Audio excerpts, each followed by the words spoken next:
بسم اللہ الرحمن الرحیم۔ پیارے ویورز السلام علیکم۔ تو پیارے ویورز، آج میں آپ کو ٹن من کی کہانی سناتی ہوں۔ بہت پرانی بات ہے، کسی شہر میں ایک بادشاہ رہتا تھا۔ جاہو ثروت میں اس کا کوئی ثانی نہیں تھا، لیکن تھا ذرا جھکی۔ ایک رات اس نے خواب دیکھا کہ ایک باغ ہے جس میں مور کے پروں کی شکل کے پھول کھل رہے ہیں۔ صبح اٹھ کر بادشاہ نے دربار لگایا، سارے نجومیوں، جوتشیوں اور خواب کی تعبیر بتانے والوں کو بلا کر اپنا خواب بیان کیا اور تعبیر پوچھی۔ سب سوچ میں پڑ گئے، پھر عرض کیا کہ جہاں پناہ، اس خواب کی تو کوئی تعبیر ہی نہیں ہے اور ہر خواب کی تعبیر ہوتی بھی نہیں ہے۔ لیکن بادشاہ پر تو جھک سوار ہو گئی، یا تو خواب کی تعبیر بتاؤ یا ایسا پھول مجھے آنکھوں سے دکھاؤ، ورنہ آج دربار برخاست نہیں ہوگا۔ صبح سے شام ہو گئی، درباری حیران و پریشان، بھوکے پیاسے بیٹھے تھے، کسی میں ہمت نہیں تھی کہ منہ سے بات بھی نکالے۔ بادشاہ نے ایک تھالی میں پان کا بیڑا بنوا کر رکھوا دیا تھا کہ جو با ہمت یہ کام کر سکتا ہے بیڑا اٹھا لے، لیکن کون اپنی جان کا دشمن تھا کہ ناممکن کام کا بیڑا اٹھاتا۔ بادشاہ کی ایک ہی بیٹی تھی، نہایت ہی حسین و جمیل، عقل مند، بہادر اور با ہمت۔ جب اس نے دربار کا یہ رنگ دیکھا تو آ کر بیڑا اٹھا کر کھا لیا۔ بادشاہ دنگ رہ گیا، بیٹی یہ تو نے کیا کر دیا؟ شہزادی بولی، ابا جان، آپ نے اتنے لوگوں کو بھوکا پیاسا مارنے کا انتظام کر رکھا ہے، اس سے تو اچھا ہے کہ ایک اکیلی میری ہی جان چلی جائے۔ یا تو آپ کو ایسا پھول لا کر دکھاؤں گی یا کبھی اپنا منہ ہی نہیں دکھاؤں گی۔ دربار برخاست ہو گیا۔ اتنے لوگوں کے سامنے یہ واقعہ ہوا تھا کہ بادشاہ ہاتھ مل کر رہ گیا۔ رعایا کے سامنے عزت کا سوال تھا۔ ماں نے سنا تو کلیجہ پکڑ لیا، اکلوتی بیٹی بادشاہ کی عزت کی بھیٹ چڑھنے جا رہی تھی۔ اب یہ کہ شہزادی کی منگنی ملک یمن کے بادشاہ سے ہو چکی تھی اور سال بھر بعد شادی طے پائی تھی۔ محل میں تیاریاں شروع ہو چکی تھی کہ یہ مصیبت آ پڑی۔ تیر کمان سے نکل چکا تھا۔ شہزادی نے ماں باپ کو یقین دلایا کہ یا تو میں سال بھر کے اندر واپس آ جاؤں گی، یا اگر مر گئی تو یمن کے بادشاہ سے معذرت کر لیجئے گا۔ غرض شہزادی نے مردانہ بھیس بنایا، تھیلیاں بھر کر شرفیاں لی، تلوار لی اور کچھ کھانے پینے کا سامان لے کر اللہ کے بھروسے اپنے گھوڑے پر سوار نکل کھڑی ہوئی۔ جنگل جنگل، صحرا صحرا، بستی بستی سفر کرتی رہی۔ جب شہر یا بستی میں جاتی، سرائے میں ٹھہرتی اور سرائے کے مالک سے پوچھتی کہ یہاں کوئی دیکھنے کے لائق جگہ تو نہیں، لیکن کہیں گلے مراد نہیں ملا۔ 2 ماہ کی مسافت کے بعد ایک شہر میں پہنچی جو بہت ہی خوبصورت اور سرسبز و شاداب تھا۔ جس سرائے میں ٹھہری وہاں کے مالک سے وہی سوال پوچھا۔ بوڑھا بولا، بیٹے یوں تو یہ پورا شہر ہی بڑا خوبصورت ہے، لیکن یہاں کے بادشاہ کا ایک ذاتی باغ ہے جہاں سنا ہے مور کی پروں جیسے پھول کھلتے ہیں، لیکن وہاں پرندہ بھی پر نہیں مار سکتا، کڑا پہرا رہتا ہے۔ بادشاہ صرف اپنے خاص دوستوں کو ہی وہاں لے جاتا ہے۔ شہزادی کو اپنی منزل تو مل گئی، لیکن سوال یہ تھا کہ اس باغ تک پہنچا کیسے جائے۔ شہزادی نے بوڑھے سے کہا، بابا میں مسافر ہوں، روزگار کی تلاش میں مارا مارا پھر رہا ہوں، مجھے اپنے یہاں کام دے دو، مجھے کھانا پکانا بہت اچھا آتا ہے۔ بوڑھے نے کہا، بیٹا میں خود غریب آدمی ہوں، تجھے کیا دوں گا، البتہ اگر کسی طرح تو بادشاہ تک پہنچ جائے تو تیری تقدیر بن سکتی ہے۔ یہاں کا بادشاہ بڑا عادل اور رعایا پرور ہے۔ ہر ماہ کو 9 چندی جمعرات کو شہر میں بادشاہ سلامت کی سواری نکلتی ہے، مظلوموں کی فریاد اور ضرورت مندوں کی ضرورت سنتا ہے اور مرادیں دیتا ہے۔ اگر تو کسی طرح بادشاہ کو متوجہ کر لے تو تیرا کام بن سکتا ہے۔ شہزادی نے دل میں حساب لگایا، 9 چندی میں ابھی 15 دن تھے۔ اس نے بوڑھے سے پوچھا، بابا اس ملک کا نام کیا ہے؟ بوڑھے نے جواب دیا، بیٹا اس ملک کا نام یمن ہے۔ موجودہ بادشاہ پچھلے سال ہی اپنے والد کی موت کے بعد گدی پر بیٹھا ہے۔ شہزادی یمن کا نام سن کر پریشان سی ہو گئی، یعنی وہ اپنے ہی ہونے والی سسرال میں ہے اور اسے اپنے ہی منگیتر کو جھیلنا ہے، لیکن دھن کی پکی تھی، ذرا نہیں گھبرائی۔ 15 دن تک اس نے بوڑھے کے سرائے میں ایسے مزیدار کھانے پکائے کہ اس کی سرائے کی شہرت دور دور ہو گئی اور بوڑھے کی آمدنی دگنی چگنی ہونے لگی۔ بوڑھا دعائیں دیتے نہیں تھکتا تھا۔ وہ بادشاہ کی بیٹی تھی، ہر فن میں طاق تھی۔ 9 چندی کو شہزادی نے بڑی محبت اور لگن سے نان سلطانی پکائی، ایسی دل فریب اور ذائقہ دار کے دیکھنے والے کی نظر ہی نہ ہٹتی تھی۔ خود صاف ستھرا لباس پہنا، خوان پوش لے کر راستے میں کھڑی ہو گئی جدھر سے بادشاہ کی سواری آنے والی تھی۔ سواری آئی تو اس نے نہایت ادب سے سلام کر کے تحفہ پیش کیا۔ بادشاہ کی نظر تو اس کے حسین چہرے اور مہذب انداز کے ایسے جیسے اسیر ہو گئی۔ بادشاہ نے تحفہ قبول کر کے تاکید کی کہ یہ ہمارے دسترخوان پر پیش کیا جائے، اور اجنبی لڑکے کو انعام دینا چاہا۔ اس نے دست بدستہ عرض کی کہ جہاں بنا کا اقبال بلند ہو، مجھے انعام نہیں نوکری چاہیے، پردیسی ہوں اور تلاش معاش میں در بدر ہوں۔ بادشاہ نے اگلے دن دربار میں بلایا اور باورچی خانے کا داروغہ مقرر کر دیا، لیکن بادشاہ تو اس کے ایسے گرویدہ ہوئے کہ ہر وقت ساتھ رکھنے لگے۔ شطرنج ہو یا گھوڑ سواری ہو یا تلوار بازی، اس کے جتنے جوہر کھیلتے بادشاہ اتنے ہی اس کے قائل ہو جاتے، لیکن نہ جانے کیوں ایک خلش سی تھی، یہ لڑکا جو دکھتا ہے وہ ہے نہیں۔ ایک دن بادشاہ نے اپنی ماں سے کہا کہ امی جان، میں نے جو نیا لڑکا ملازم رکھا ہے، اسے دیکھ کر ایسا لگتا ہے کہ ہاتھ زنانہ، پاؤں زنانہ، بھیس مردانہ ہے۔ ماں نے کہا یہ کون سی مشکل بات ہے، بہت سی ایسی آزمائش ہیں جو حقیقت کا پتہ دے دیں گی۔ ایسا کرو، ایک بازار لگواؤ، ایک طرف ہتھیاروں کی دکانیں ہوں اور دوسری طرف زیورات کی، پھر اسے اپنے ساتھ لے کر جاؤ۔ اگر لڑکی ہے تو بے اختیار زیورات کی طرف دیکھے گی، اور اگر لڑکا ہے تو ہتھیاروں پر نظر جائے گی۔ چنانچہ بادشاہ نے ایسا ہی بازار لگوایا اور نوجوان کو لے کر سیر کے لیے نکلے۔ بازار میں پہنچ کر شہزادی سمجھ گئی کہ یہ اس کا امتحان ہے۔ اس نے زیورات کی طرف رخ تک نہیں کیا، برابر ہتھیار دیکھتی رہی اور ان کی تعریف کرتی رہی۔ آخر بادشاہ کو کہنا ہی پڑا، بھئی ایک نظر ادھر بھی ڈالو۔ اس پر وہ پٹاخ سے بولی، کیا حضور، آپ بھی عورتوں کی طرح زیور دکھا رہے ہیں؟ ادھر دیکھیے، یہ مردوں کے زیور ہیں۔ بادشاہ اپنا منہ سا لے کر رہ گیا۔ محل میں پہنچے تو ماں نے پوچھا کیا ہوا؟ بادشاہ نے حال بیان کر دیا۔ اماں بولی، بیٹا وہ لڑکا ہی ہوگا، بعض لڑکے داڑھی مونچھ نکلنے سے پہلے لڑکی جیسے لگتے ہیں، لیکن بادشاہ کو تو وہی بچ نہیں امی جان، ہاتھ زنانہ، پاؤں زنانہ، بھیس مردانہ۔ امی نے کہا، اچھا ایک آزمائش اور ہے، کھانے میں بے حد مرچیں ڈلواؤ۔ اگر لڑکی ہے تو ہائے ہائے کرنے لگے گی، اور لڑکا ہے تو چاہے آنکھوں سے پانی بہے لیکن ہائے ہائے نہیں کرے گا۔ اگلے دن بادشاہ نے باورچی کو بلا کر حکم دیا کہ آج کھانے میں بے تحاشا مرچ ہونی چاہیے۔ شہزادی تو تھی ہی باورچی خانے کی داروغہ، اسے پتہ چلا تو سمجھ گئی کہ پھر میرا امتحان ہے۔ ٹہلتی ہوئی محل کے باہر نکلی اور کھانے سے آدھا گھنٹہ پہلے ڈاکٹر سے اپنے منہ میں سن کروانے کی دوائی لگوا آئی۔ دسترخوان بچھا، بادشاہ نے پہلا نوالا لیا ہی تھا کہ ہائے ہائے کرنے لگے، جبکہ وہ آرام سے مزے لے کر پورا کھانا کھا گئی۔ نہ منہ سے ہائے نکلی اور نہ آنکھ سے آنسو، الٹا بادشاہ سے ہی بولی، حضور کیا آپ عورتوں کی طرح ہائے ہائے کر رہے ہیں؟ زنان خانے میں پہنچ کر بادشاہ نے اماں کو ساری رپورٹ دی۔ اماں نے پھر سمجھایا، بیٹا وہ لڑکا ہی ہے، تمہیں وہم ہوا ہے۔ لیکن بادشاہ کو وہی رٹ، ہاتھ زنانہ، پاؤں زنانہ، بھیس مردانہ۔ اماں نے کہا، ایک آزمائش اور ہے، اور یہ آخری ہے۔ تم پیلے چمیلی کے پھولوں کی سیج بنواؤ اور اس پر اسے سلاؤ۔ اگر لڑکی ہے تو پھول بالکل مرجھا جائیں گے، اور اگر لڑکا ہے تو ان میں کچھ تازگی باقی رہے گی۔ بادشاہ نے مالی کو 2 پھولوں کی سیجیں بنوانے کے لیے حکم دیا اور شہزادی سے کہا، آج رات ہم لوگ باغ میں سوئیں گے۔ شہزادی نے پھولوں کی سیج بستر پر بچھی دیکھی تو فوراً سمجھ گئی کہ کیا ماجرا ہے۔ اس نے مالی کو ایک اشرفی دی کہ بالکل ایسی ہی ایک سیج میرے لیے بھی بنا کر لاؤ، اور باغ میں بستروں کے قریب جھاڑی میں چھپا دینا۔ مالی نے ایسا ہی کیا۔ رات کو بادشاہ تو سو گئے، لیکن شہزادی جاگتی رہی۔ فجر سے کچھ پہلے اس نے اپنے بستر سے باسی پھولوں کی سیج ہٹا کر کنویں میں ڈال دی اور تازے پھولوں کی سیج بچھا کر آرام سے سو گئی۔ 1 گھنٹہ گزرا ہوگا کہ فجر کا وقت ہو گیا۔ بادشاہ اٹھے اور اسے بھی جگایا، پھر دونوں سیجیں لے کر اماں کے پاس پہنچے۔ بادشاہ اپنی سیج پر رات بھر سوئے تھے، پھول باسی ہو گئے تھے، لیکن دوسری سیج تو بالکل تازی تھی۔ اماں نے کہا، بیٹا اب ضد چھوڑ دو، وہ لڑکا ہی ہے۔ بادشاہ چپ ہو گئے۔ شہزادی کو اطمینان ہو گیا کہ بادشاہ پوری طرح اس پر اعتبار کرنے لگے ہیں، تو ایک دن وہ بولی، بادشاہ سلامت، میں نے سنا ہے کہ آپ کے ایک باغ میں مور کی پروں جیسے پھول کھلتے ہیں، آپ نے مجھے آج تک نہیں دکھایا۔ بادشاہ شرمندہ ہو گئے۔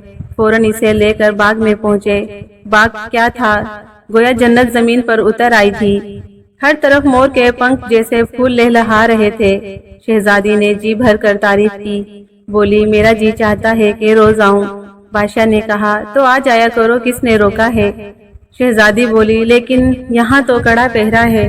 بادشاہ نے کہا تمہارے لیے کوئی پابندی نہیں ہے، جب چاہا آ سکتے ہو۔ پہرے داروں کو بلا کر کہا یہ ہمارے مصاحب ہیں، انہیں باغ میں آنے سے نہ روکا جائے۔ شہزادی کو تو دلی مراد مل گئی۔ ایک رات موقع پا کر باغ سے 2 پھول توڑ لیے اور کپڑوں میں چھپا کر لے آئی۔ اسی رات کو جب سب سو گئے اور پہرے دار بھی اونگ گئے تو اس نے بادشاہ کے نام ایک رقعہ لکھا اور اسے اپنے بستر پر رکھ کر محل سے نکل آئی۔ سرائے میں اس کا وفادار گھوڑا بندھا ہوا تھا۔ اس نے گھوڑے کو ایڑ لگائی اور یمن کی سرحدوں سے دور نکل آئی۔ سپاہی اسے بادشاہ کے ساتھ بارہا دیکھ چکے تھے، اس لیے کسی نے نہیں روکا۔ اگلے دن صبح بادشاہ نے اپنے مصاحب کو یاد کیا تو غلام نے لا کر روکا دیا۔ لکھا تھا میں فلاں ملک کی شہزادی آپ کی منگیتر ہوں۔ آپ نے بڑی بڑی آزمائشیں کی لیکن پہچان نہیں پائے، لیکن میں اس کا بدلہ ضرور لوں گی۔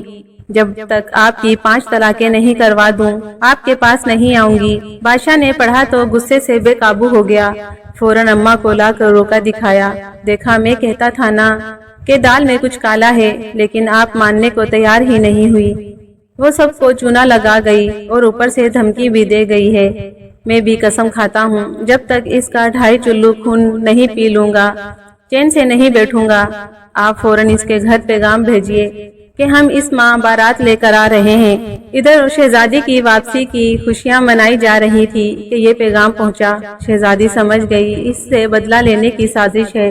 ایک طرف محل میں زور و شور سے شادی کی تیاریاں ہو رہی تھی اور ادھر شہزادی نے خفیہ طور پر شاہی بوڑھی کو بلا کر 100 اشرفیاں دی اور کہا کہ جلدی سے جلدی ایک لکڑی کی کدادم گڑیا بناؤ جو اندر سے کھوکھلی ہو اور اندر سامان رکھنے کا کھانا ایک آدمی کے کھڑے ہونے کی جگہ ہو۔ کسی کو کانوں کان خبر نہیں ہونی چاہیے۔ گڑیا تیار کر کے میرے کمرے کی تہ خانے میں چھپا دو۔ شادی سے 1 دن پہلے اس نے میدے اور شہاب سے گوندھ کر عورت کا پتلا بنایا اور اس کے پیٹ میں سرخ رنگ کا شیرہ بھر دیا۔ اپنی رازدار کنیز کو ہدایت کر دی کہ رخصتی کے وقت اسے دلہن بنا کر پالکی میں بٹھا دینا، لیکن خبردار کسی کو پتہ نہ چلے۔ شاندار بارات آئی، دھوم دھام سے شادی ہوئی، رخصتی بھی دھوم دھام سے ہوئی۔ باجے تاشے، اونٹوں پر دہیز، کنیزیں، غلام، غرض پورا قافلہ چلا۔ شہزادی خود اس کاٹ کی گڑیا میں چھپ گئی اور جس راستے سے بارات کی واپسی تھی وہاں جا کر پیڑ کے پیچھے کھڑی ہو گئی۔ وہ جانتی تھی کچھ نہ کچھ ہو کر رہے گا اور وہی ہوا۔ بادشاہ غصے میں آگ بگولا تھے۔ آدھے راستے پر پہنچ کر سب باجے گاجے اور دہیز کو لوٹا دیا اور سب براتیوں سے کہا وہ اپنی راہ لیں۔ کہاوروں سے کہا پالکی رکھ دو اور جاؤ۔ کسی کو کچھ پوچھنے کی ہمت نہیں ہوئی۔ شہزادی نے پہلے ہی ماں باپ سے کہہ دیا تھا کہ اگر سامان لوٹائیں تو چپ چاپ رکھ لیں، فکر نہ کریں۔ جب سب لوگ چلے گئے تو بادشاہ غصے میں بھرے ہوئے آئے اور دلہن کے پیٹ میں خنجر گھونپ دیا۔ لال لال شربت ابلنے لگا تو بادشاہ نے اپنی قسم پوری کرنے کے لیے 2.5 چلو بھر کر پیا اور بولے کم بخت کا خون بھی میٹھا تھا۔ کچھ افسوس کچھ ندامت میں گھوڑے پر سوار ہو کر دھیرے دھیرے چلے تو پیچھے سے کٹ کٹ کھٹ کھٹ کی آواز آئی۔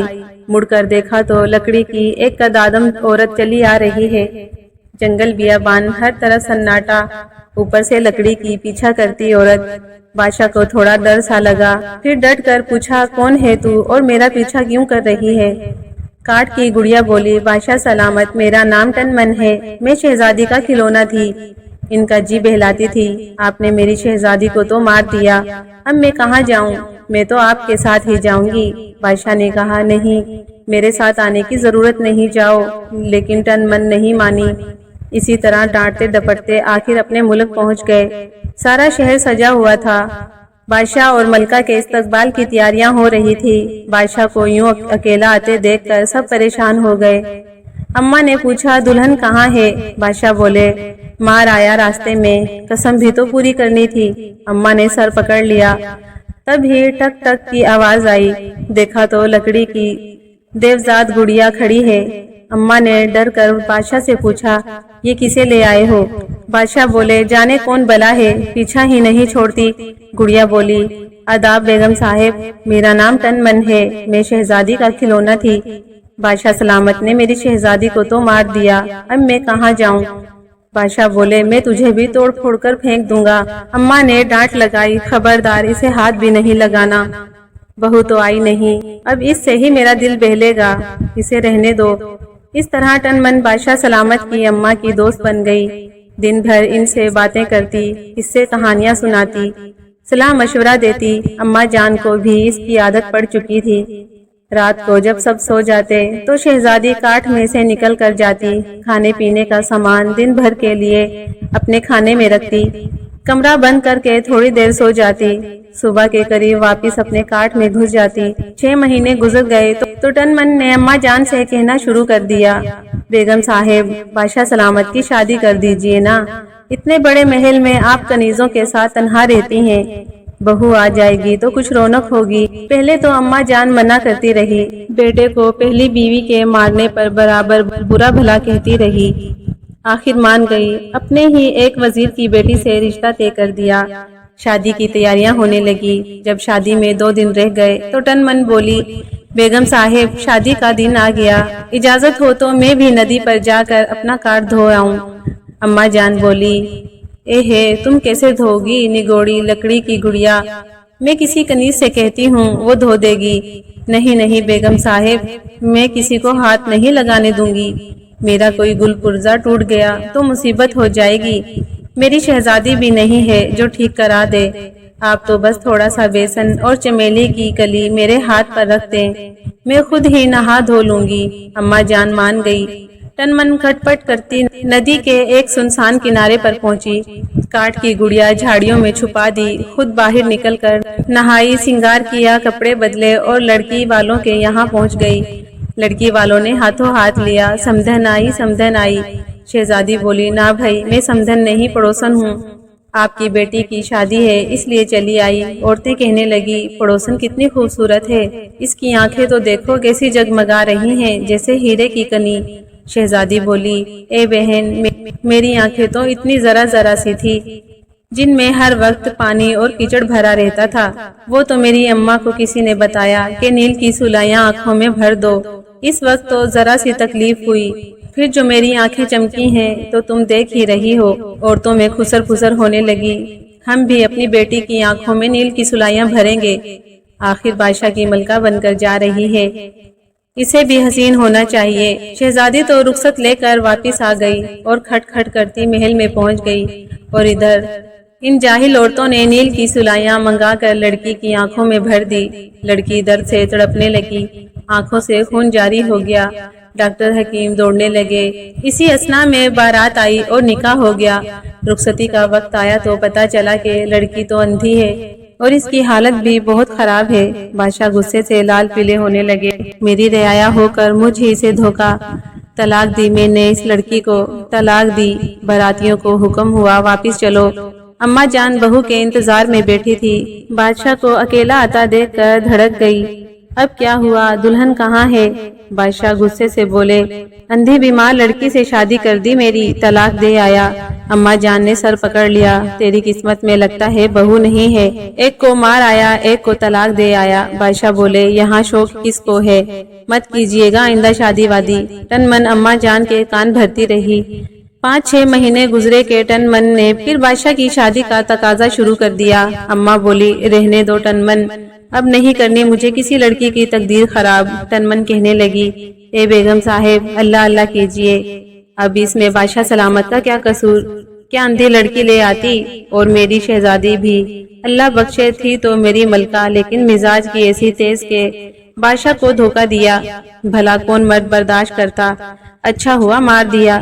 غرض ٹن من نے اتنے جان کھائی کہ اماں راضی ہو گئی، اب کہ کسی امیر کی لڑکی دیکھی، اچھی طرح دکھوا لیا تو شادی کی تاریخ پکی کر دی۔ شادی میں 1 دن رہ گیا تو پھر ٹن من کاٹ دھونے کے بہانے نکلی اور سمدھیانے پہنچ گئی، بڑی خاطر مدارت ہوئی۔ دلہن کی اماں بولی دیکھو تو پڑوسن کے بال کتنے لمبے گھنے چمکدار ہیں، ہم اپنی بیٹی کے تو 50 چیزیں آزما چکے، بڑھتے ہی نہیں ہیں۔ ٹنمن بولی، اے بہن، میرے بال تو اتنے سے سوکھے موٹے جھاڑوں بھرے تھے کہ کیا بتاؤں۔ میری ماں نے 50 چیزیں لگائی، پھر کہیں کچھ ہوا۔ پھر آپ کے بال اتنے خوبصورت کیسے ہوئے؟ دلہن کی بڑی بہن نے پوچھا۔ ارے کیا بتاؤں، ایک فقیر صاحب نے بتایا کہ اس کا سر منڈوا دو، لال چیونٹیوں کے انڈوں کو پیس کر اس میں فقیر صاحب کی دی ہوئی بھبوت ملا کر رات کو سر پر لگائی، صبح اٹھی تو یہ لمبے چمکدار بال لہلہا رہے تھے۔ دلہن کی اماں ہاتھ مل کر بولی، لال چیونٹیوں کے انڈے تو مل جائیں گے، برسات کا موسم ہے، لیکن فقیر صاحب کی بھبوت کہاں سے لائیں؟ ٹنمن نے جھٹ اپنے بٹوے سے ایک پوٹلی نکالی۔ یہ لو، بچی ہوئی بھبوت میرے پاس ہے، اگر آپ کی بیٹی کا بھلا ہو جائے تو کیا کہنے۔ دلہن والیوں کا ڈھیروں شکریہ وصول کر کے ٹنمن تو اپنے گھر کو چلی۔ ان لوگوں نے بیچاری دلہن کے سر پر استرا پھروا کر رات کو لیپ لگایا تو دلہن درد اور کھجلی کے مارے رات بھر تڑپی اور صبح سویرے سر پر بڑے بڑے ابلے ابھر آئے۔ برات کا دن تھا، جیسے تیسے نکاح ہوا۔ بادشاہ کے جاسوس نے جا کر بادشاہ کے کان میں کہا کہ دلہن نہ صرف گنجی ہے بلکہ اس کے سارے سر پر زخم پڑے ہوئے ہیں، اور حکیم کہتے ہیں اس کے سر پر کبھی بال نہیں اگیں گے۔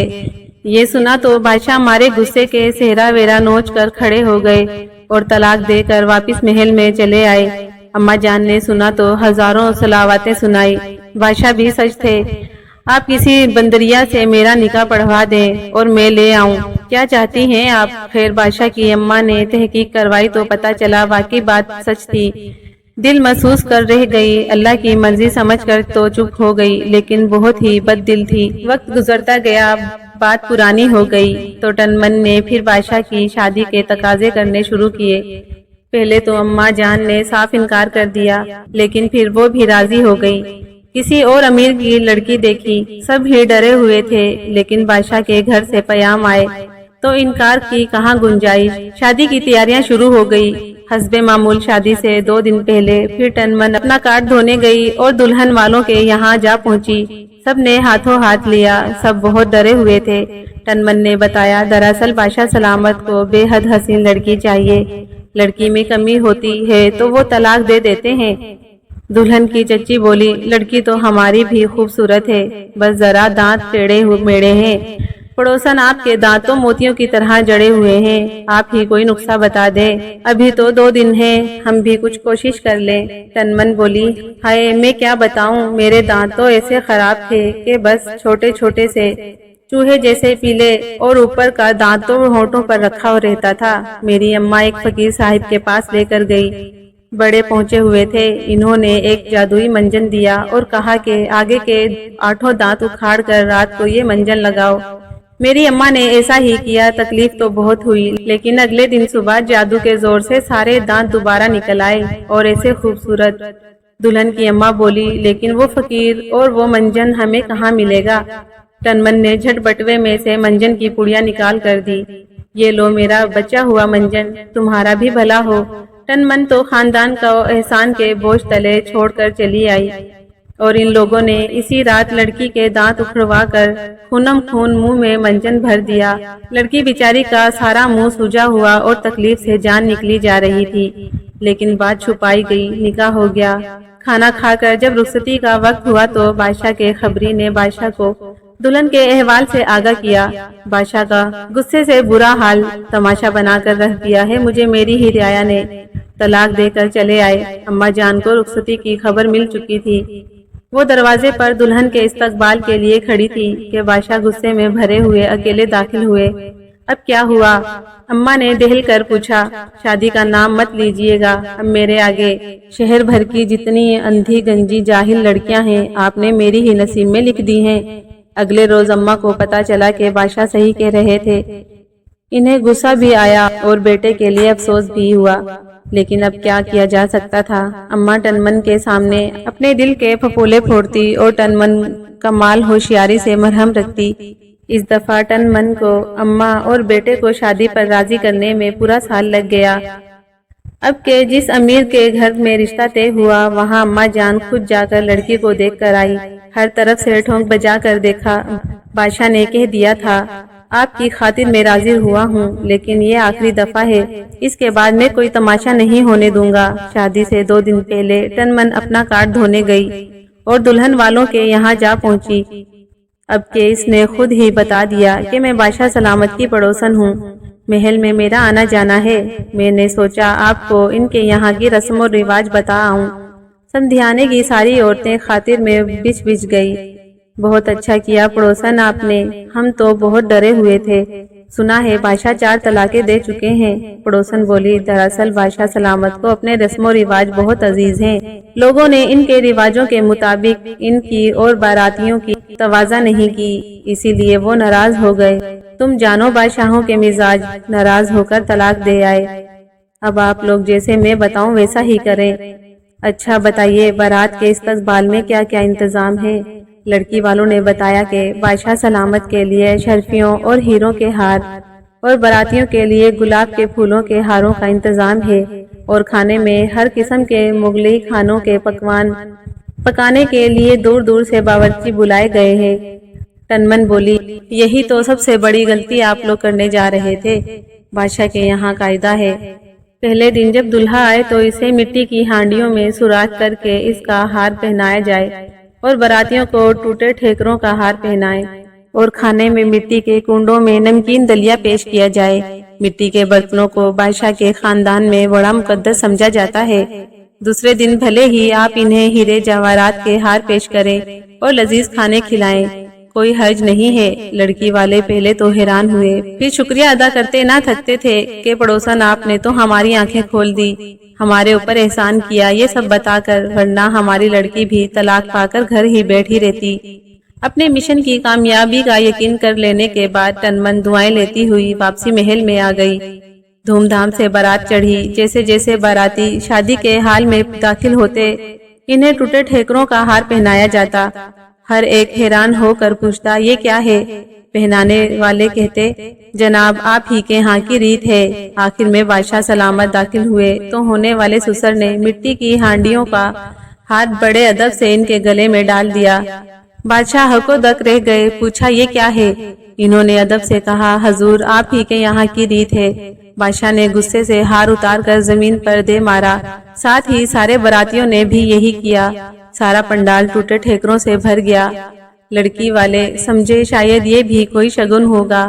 بادشاہ کو تو بہت غصہ آیا، لیکن اماں جان کی دھمکیوں اور قسموں کے بارے میں سوچ کر خون کا گھونٹ پی کر رہ گئے۔ خیر نکاح ہو گیا۔ کھانے کے لیے دسترخوان بچھا، ہر باراتی کے آگے مٹی کا کنڈا لا کر رکھا گیا، اور اس میں گرم گرم پتلا دلیا ڈالا جانے لگا۔ جو بھی پوچھتا یہ کیا ہے تو جواب ملتا، آپ ہی کے یہاں کی ریت ہے۔ لوگ بادشاہ کے خیال سے خاموش رہے، لیکن جب بادشاہ کے آگے سب سے بڑا کنڈا رکھ کر دلیا ڈالا گیا تو بادشاہ کا غصہ اپنی آخری حدوں کو چھونے لگا۔ انہوں نے اٹھا کر کنڈا دور پھینکا اور اٹھ کر کھڑے ہو گئے۔ حد ہوتی ہے بے عزتی کی اور رسوائی کی، میں چپ ہوں تو تم لوگ سر پر ہی چڑھے جا رہے ہو۔ سارے درباریوں کی اور میری بے عزتی کی ہے تم لوگوں نے۔ نہیں لے جانا مجھے تمہاری بیٹی کو، اپنے پاس رکھو، میں نے اسے طلاق دی۔ بادشاہ 3 طلاقیں دے کر غصے میں پھر پیدل ہی محل میں واپس آ گئے۔ کنیزیں ہار پھول لیے کھڑی تھی، کیونکہ اماں جان کو یقین تھا کہ اب کے تو دلہن گھر میں آ ہی جائے گی۔ وہ خود جا کر لڑکی دیکھ کر آئی تھی۔ بادشاہ نے اپنے کمرے میں جا کر دروازہ بند کر لیا۔ حیران و پریشان اماں جان کو براتیوں نے ساری باتیں سنائی کہ کیسے لڑکی والوں نے بے عزتی میں کوئی کسر نہیں چھوڑی تھی۔ اماں جان کی آنکھوں میں آنسو بھر آئے کہ ان کی قسمت میں بہو اور پوتے کھلانے کا سکھ نہیں لکھا۔ ٹنمن نے خوب تسلیاں دی، بادشاہ کی وکالت کی اور ان کے عمل کو صحیح ثابت کرنے کی کوشش کی۔ دن گزرنے لگے، لیکن اب بادشاہ کے دماغ میں ٹنمن کے کردار کو لے کر شک و شبہات جنم لینے لگے۔ شہزادی کی قسم یاد آئی اور اپنی 5 طلاقوں کا احساس ہوا۔ بادشاہ اب اپنا خالی وقت اماں جان کے حجرے میں گزارنے لگے، جہاں ٹنمن کھڑی رہتی تھی۔ کبھی کہتے، اماں جان اپنی ٹنمن سے کہیے مجھے پانی پلا دے۔ کبھی کہتے، ٹنمن ذرا میرے پاؤں دباؤ۔ ٹنمن ٹھنک کر کہتی، دیکھ لیجئے بیگم صاحب، بادشاہ سلامت تنگ کر رہے ہیں، میرا کوئی کل پرزہ ٹوٹ گیا تو کون ٹھیک کرائے گا؟ میری شہزادی بھی اللہ کو پیاری ہو چکی ہے۔ اماں جان بادشاہ کو ڈانٹتی، مت پریشان کرو اس کو، ایک یہی تو میری تنہائی کی رفیق ہے، بہو تو تھی نہیں میری قسمت میں، یہ ٹوٹ پھوٹ گئی تو میں کیسے جیوں گی؟ لیکن بادشاہ لگاتار اس اینٹوں میں رہے۔ ایک دن وہ اماں جان کے حجرے میں ہی سو گئے۔ شہزادی کا بھوک سے برا حال تھا۔ کافی دیر انتظار کیا۔ جب اطمینان ہو گیا کہ سب سو گئے ہیں تو اپنے کاٹ سے نکلی۔ دھیرے دھیرے باورچی خانے سے کھانا لے کر لوٹ رہی تھی کہ پیچھے سے بادشاہ نے آ کر کلائی پکڑ لی۔ گھبراہٹ میں سارا کھانا زمین پر گر گیا۔ بادشاہ بولے، اب کب تک بدلہ لوگی مجھ سے؟ اب تو تمہاری قسم بھی پوری ہو گئی۔ میں ہارا اور تم جیتی، اب تو آ جاؤ۔ شہزادی بولی، آپ اگر بادشاہ ہیں تو میں بھی شہزادی ہوں۔ خیر، ہم دونوں نے اپنی اپنی قسمیں پوری کر لی۔ اب میں اپنے باپ کے گھر جا رہی ہوں۔ دوبارہ بارات لے کر آئیے اور مجھے لے آئیے، اور ہاں، اماں جان کو بھی ساتھ لائیے گا۔ شہزادی نے بادشاہ سے ایک گھوڑا مانگا اور اسی وقت اپنے میکے روانہ ہو گئی۔ بادشاہ نے جب صبح اماں جان کو تن من کی حقیقت بتائی تو وہ خوشی سے پھولی نہیں سمائی۔ فوراً محل میں شادی کی تیاریاں ہونے لگی۔ دھوم دھام سے بارات چڑھی اور دلہن کو بڑے ارمانوں سے رخصت کرا کے محل میں لے آئے۔ پورے محل میں اور شہر میں خوشیاں چھا گئی۔ شہزادی نے سب سے پہلا کام یہ کیا کہ ان 5 لڑکیوں کا شاہی خرچ پر بہترین علاج کروایا جن کی تقدیر تن من نے برباد کی تھی، اور پھر امیر اور شریف لڑکوں سے ان کی شادیاں کروائی۔ اللہ نے جیسے ان کے دن پھیرے ایسے ہی سب کے دن پھیرے، اور اس طرح دونوں ہنسی خوشی رہنے لگے۔